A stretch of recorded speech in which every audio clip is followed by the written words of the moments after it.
Good afternoon. I talked with someone who believes his deceased son was sending him messages from the grave. He and his son loved to gamble. They would go to casino and they would bet on the horses, they would play the slot machines, they would play card games.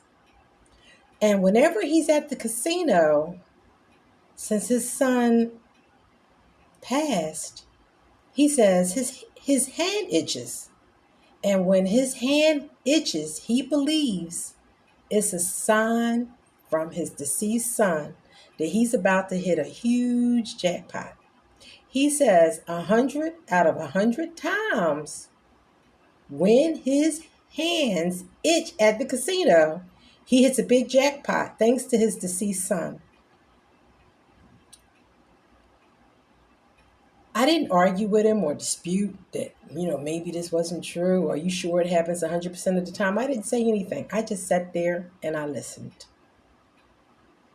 Ultimately, he identified his problem, not the validity of thoughts concerning messages from the grave, but his inability to walk away with the winnings because he believed that he would win because of the spirit of an entity and that his hand itched. So that whole day he thought he was lucky. So he would take that jackpot and he would try to get even more money because he felt like this was his day and his son had given him this signal.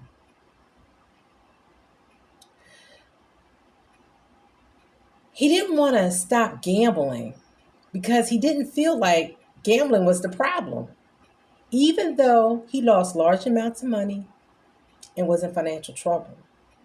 He said the problem was he should be able to just get up and walk away when he hits all these jackpots.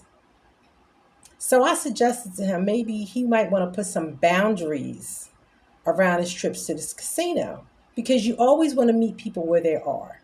If he's not ready on that ready continuum to stop the behavior, then we want to try to minimize his negative outcomes as much as we can. So I said, well, maybe you could perhaps not take credit cards or checks or a debit card. Maybe you could start restricting the amount of time or the amount of time you spend at the casinos. Or maybe you could not drink alcohol when you're at the casino because you talked about how when you hit a jackpot and you drink alcohol, you find you spend more money. So he, throughout our conversation, identified that he had strong religious beliefs.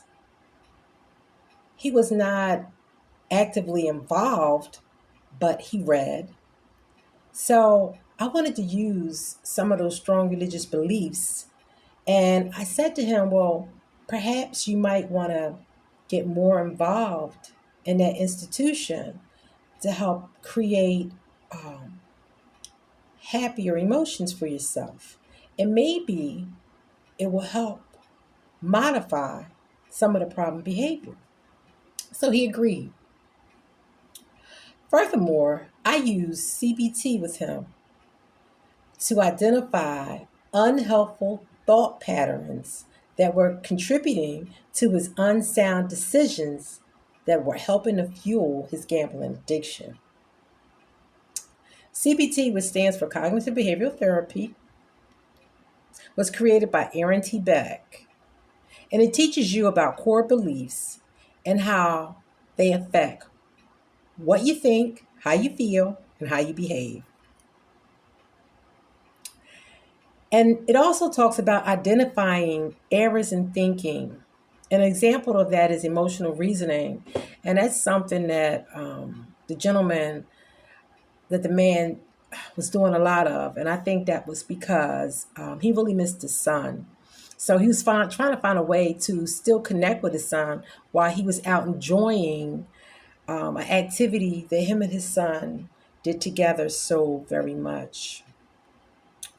Emotional reasoning is believing something is true because you feel or believe it.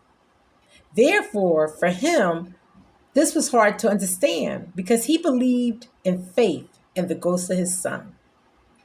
This case has so many parts that I didn't have enough time to go into detail in this video. However, I will explain later in a later video how we explored his religious doctrine, and he was able to point out that it did not align with his beliefs about gambling, especially since gambling was creating so many negative emotions for him.